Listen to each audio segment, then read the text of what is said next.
collaboration with the National Institute of Health. Those vaccines both derive benefit from the 20 plus years of research we have in genetic methods. And what I mean by that is the people developing the vaccine don't have to touch the live virus. We actually have the genetic sequence that tells us the true makeup of the spike protein, which is the antigen of interest, and that blueprint is provided to our cells, who then manufacture the equivalent of the spike protein to generate that immune response. So that really accelerates the process. And then the last thing is probably for the first time, at least in my career, we have seen research and development and submission of the data moving along concurrently with some manufacturing.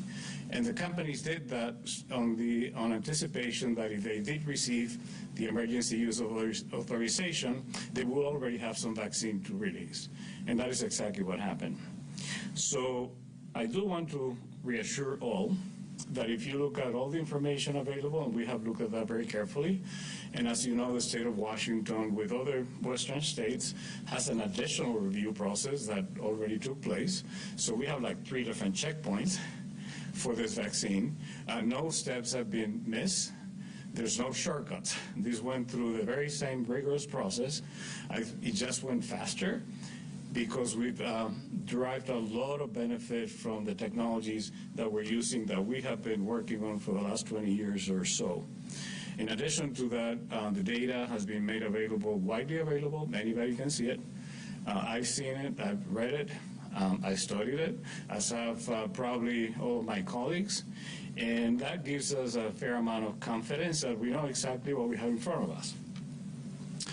So we have sacrificed a lot over the last 10 months or so because of this particular pandemic. And I do know that vaccines may not be comfortable to all. I will encourage all of us that can at the appropriate time, because remember, there is distribution that is going to go in a time sequence, so not all of us are going to get vaccinated at the same time. But when you have the opportunity, I will encourage you to do that if you can, always in consultation with your healthcare provider. So the Department of Health for the state of Washington has been coordinating the efforts with the federal government and other jurisdictions, and we at the Spokane Regional Health District have been actively participating in that process. And here to share with us a little bit about what that process has looked like, as Kelly mentioned, we have Kayla Myers. I have a niece that's called Kayla, so I always check to make sure that it's Kayla, not Kyla. So Kayla Myers, who is a member of our team that has been specifically involved with the COVID-19 vaccination task force. So with that, I'll move so Kayla can come to the podium, and I'll see you back in a little bit. Thank you.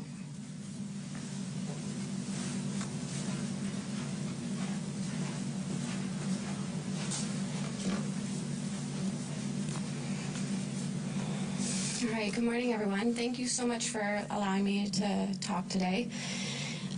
My name is Kayla Myers, as he said, and I am the program coordinator for the Immunization Assessment and Promotion Program at the Spokane Regional Health District.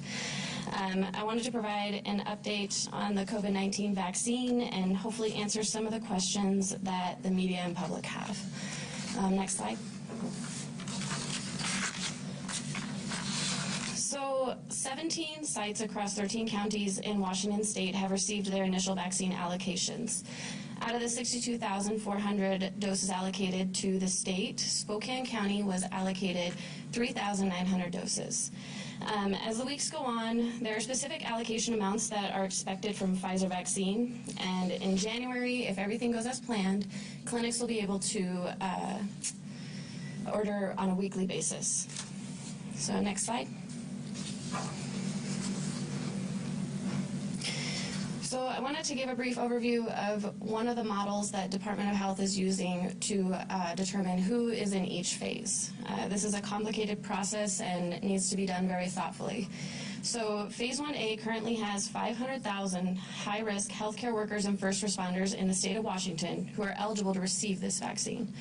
So within Phase 1A, there has been a need for subprioritization due to the limited amount of Pfizer vaccine that will be available. There have been many discussions as to who high-risk healthcare workers are versus healthcare workers. Local healthcare organizations have been participating in our agency's vaccine planning advisory group. The prioritization of their staff is based on the risk of exposure in the area of work. So first responders are working with our agency's advisory group to finalize a plan for vaccinating all fire, emergency, and law enforcement professionals in a timely and efficient manner. There is a national pharmacy agreement that is being managed through the CDC that connects pharmacies with long-term care facilities. SRHD has not been involved in those efforts, but local facilities have been connected and signed up to participate in this program. Local provider offices and pharmacies have also been reaching out to let us know that they are willing to be a vaccination site to help move through the phases. Next slide. So as you see in Phase 2, there is a lot of professionals within this phase that we want to make sure are taken care of. And with that being said, Phase 2 guidance from DOH will come out as we're moving through Phase 1. 4 months is not a long enough time to prioritize the entire population, so they're moving as fast as they can to provide us guidance, and so that we can help advise our local healthcare agencies and schools and congregate settings and everybody involved in this group. So you'll see that this is just a model because in the Phase 1 guidance that has come out from DOH as of Monday, you'll see that staff and residents in prison detention centers and similar organizations were moved up to congregate settings in Phase 1. I believe they're 1B. So again, this is a model of what they're using. It was created by the National Academy of Medicine, so we just want to make sure that we're delineating that, and this is why we don't want to share out information as it's coming, because it often is changing week by week as we have meetings. But I wanted to give you an idea. So next slide.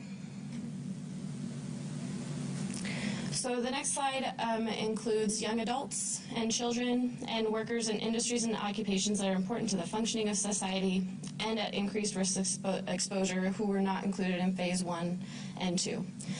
As we move through the phases, I want to note that if you have declined to get vaccinated in Phase 1, and you decide that Phase 3 is the time that you feel comfortable doing so, that you will still be able to get vaccinated. So once we move through phases, it will include all the prior phases plus the new phase.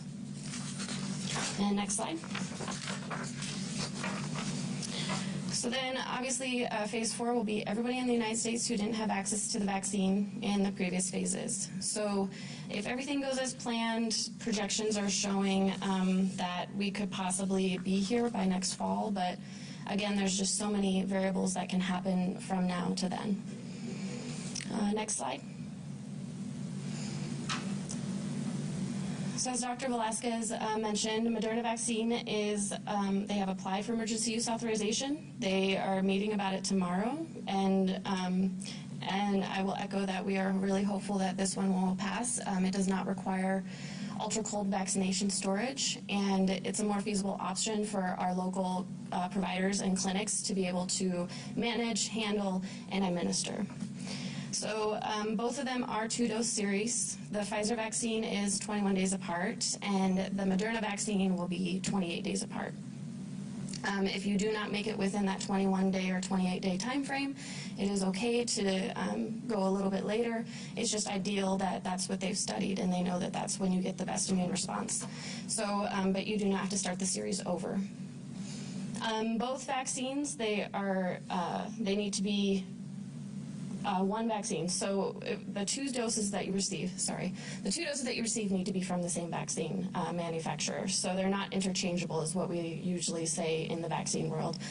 Once you start with Pfizer, you got to end with Pfizer. Once you start with Moderna, you have to end with Moderna. And if this does go through, then Washington can expect around 180,000 doses of Moderna vaccine within the next couple weeks of the EUA when it's granted. Next slide. So as I mentioned, we're working with community partners to get our most vulnerable and high-risk populations vaccinated first. We have an internal task force, as Dr. Velasquez mentioned, and an advisory group where we are meeting with the local healthcare community representatives, and we're pulling people in as we start moving through the phase planning. We also include our Region 9 partners in that, which is the surrounding counties, because some of them are smaller, and it's nice to collaborate and partner with them to provide a space to share ideas. This is going to be a very large undertaking, and it's nice to know that we are all working together on that. So I also just want to reiterate that it is a limited supply, and we are working as fast as we can and as thoughtful as we can and as safe as we can to make sure that everybody gets vaccinated. If you would like to ask a specific question about when you will be vaccinated, how you will know you will be vaccinated, if you want to provide some context of why you think that your group should be included in the vaccination phases, wherever you think you should fall, I highly recommend emailing covid.vaccine@doh.wa.gov. They are the statewide vaccine planning group, and they are very good about getting back to you. They're very thoughtful in their responses, and they're gathering all of your inquiries to help decide who should be in each phase. And then if you don't have a specific question but you want more information, you can go to our website, which is at https://covid.srhd.org/ I haven't actually said that before. I think I got it all right. So that's it. So if there's questions, I would love to answer them if I can. Yeah. Thank you so much for doing that. One thing that we get asked a lot is, how do I know when I fall in those groups, or how will my doctor or pharmacy know that I fall within one of those groups for phases? Are there procedures being planned or that will be in place for that? I think to start at the beginning, everybody who will be vaccinating will be enrolling in a program that is managed by DOH. So there is a group of individuals who have qualified, and once you're qualified, you have 3 contacts within each facility that receive updates from DOH. And so when the providers are enrolled, they're going to know when they're allowed to move from each phase to each phase. There are talks about getting a voucher system in place as soon as possible, where DOH can manage a voucher system, or they are sharing a template for a letter that your employer can fill out and sign for you to get to go to a facility and vaccinate. We're working within the community to try to get the pharmacies that have reached out to us that want to vaccinate within those settings for like healthcare providers that aren't connected to like Multicare or Kaiser or those large groups, and they're willing to open their doors for first responders as well. So as we are getting everything shared out, we will be getting approval to start kind of, I don't want to say like promoting, but like, showing where sites are when we are in certain phases. As of right now, because it's so limited, it's not extremely something that we're advertising where the vaccine is, because it is within a controlled, organized fashion that these individuals are being vaccinated. So as it starts becoming more open to the public, there will be some more guidance and more visibility on where you can get that information. Thank you. And Kayla, Dr. Velasquez mentioned like our total quantities of how much vaccine we were getting. Can you explain more like how those deliveries are expected, or how we're expected to receive those? What is your expectation there? So right now there's a few ultra cold sites. So the Pfizer vaccine is the one that we can order right now, and there's only a handful of ultra cold facilities that can store it. And the minimum amount that you can order is 975 doses. So we're really trying to make sure that those orders are going to individuals that will either be able to store it beyond the 20-day storage of the shipper, and also be able to get enough individuals through to vaccinate within a timely manner. How that is going through is the providers that are enrolled and approved for ultra cold distribution or have said that they are willing to use the shipper as the storage component. They will fill out a survey every week, and it is emailed to them through the DOH contact information, and that survey is put into, I imagine, a spreadsheet. I'm just speculating on that part, but that's usually how we do allocations in the state. And they will determine if they have enough doses for our county to fulfill all those orders, and then they upload it to a CDC order system. And then that goes to the manufacturer, and the manufacturer has direct contact with the facility, and they deliver it. Is that what you were asking? Sorry. Yeah. Okay. Right now, we have a quantity that has arrived, and then we expect another shipment, and then they will be ongoing. What's the timeline of that? So every week they're allowed to order more and more. So like Dr. Lassie said, our initial allocation for the first week in Spokane County was 3,900 doses. It doesn't mean that all of those doses were ordered, but it is an allocation method in which we know that we can expect that many in the community if all providers were ordering it. Perfect, thank you. And this one might be good for you, Dr. Velasquez. There are questions about, through the study, the side effects that they experienced or that they're warning the public to prepare for. And was there anything else out of the study that is of significance for people to know about? Great question. So as you all know, and we all know, vaccines as well as many other medications can have side effects. That's a common expectation, and it's good to know what those are. So what we have seen with these particular vaccines are what I would call, for the most part, symptoms that are very common with immunization. Pain on the injection site could be right or left, depending on your preference. General malaise, fatigue, you feel a little bit out of sorts, almost like a flu-like if you get slightly more severe. And one of the symptoms that we're debating and talking about a lot is you can have a spike of fever. And fever is one of those things that we have to think about because it's also one of the signs of the COVID-19 infection, so we want to make sure that we manage that appropriately, and we're putting together a lot of information, particularly for employers and others, so people will know how to manage that.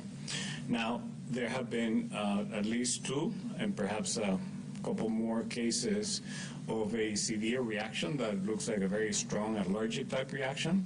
If you think about, for example, people are allergic to peanuts and nuts, can have this very bad reaction where they can't breathe, and you require an epi shot, and sometimes you have to go to the emergency room. So there are at least 2 cases well documented that happened in the early immunization period in the UK, and it's one of the reasons why it's being recommended that people that have severe allergic reactions to food and or other medications perhaps do not initially take the shot and always consult with their provider. The good news is that for the most part, all of the reactions that have been reported are somewhat minimal in terms of their severity. Now, just remember, it's early, there's other vaccines, and as we continue to try other vaccines, we may be reporting additional information. And the reason why I say that, I want to go back to something that Kayla was talking about. The information we're sharing with you today is best available information as of today. We are moving really fast with these things. There are a lot of conversations, lots of meetings, lots of people participating, so the information is getting updated daily. And I want everybody to be reassured that as we get additional information, we'll be happy to share that with you. Now, if you need some general information about the vaccines, please go to our website. or go to the Department of Health website. There's lots of information. There's some very good summaries. There's lots of data there that I think will be very helpful. And you can always consult your primary care provider too. But I wanted to make that point because what we have just shared is best available information as of today. I bet you that 2 weeks from now we'll know more. And a month from now, we'll probably know 10 times more. So just keep that in mind, stay tuned, and we'll keep sharing information with you as we know more. Any other questions, Kelly? I do have one more. There's questions wondering if the vaccine is going to be mandatory. So to the best of my knowledge, the vaccine is not going to be either required or mandatory at this point. Now, I can only speak for what we're doing in the state of Washington. I don't know what other municipalities or states are going to do, but as far as I know, I have not seen any requirements across the country for that. Vaccines typically, for the most part, have been a choice we make or a recommendation we follow from our healthcare provider and or those that advise us. And as I mentioned before, we've been immunizing people for a long time, and we have lots of experience with it. Having said that, always, and I will always remind you of that, please consult with your healthcare provider because he or she knows you better than anybody else, and the guidance I'm giving you is general guidance, and it's always good to consult with those that care for you. Any other questions, Kelly? Well, I think you can close it out. So I want to close by thanking everybody for participating, thanking Kayla for her great summary. I have to tell you, Kayla and the team work really, really, really hard, long hours every day to get this done, and we'll continue to do that. We will bring you as much information as we can, and a little bit of there's an editorial in today's paper. I'm not advertising the paper. I'm just advertising the editorial, which I have the pleasure of writing. That has a little bit of information about vaccines. If you want to read it and get a little bit more, please do so. So with that, we'll see you the next time. Which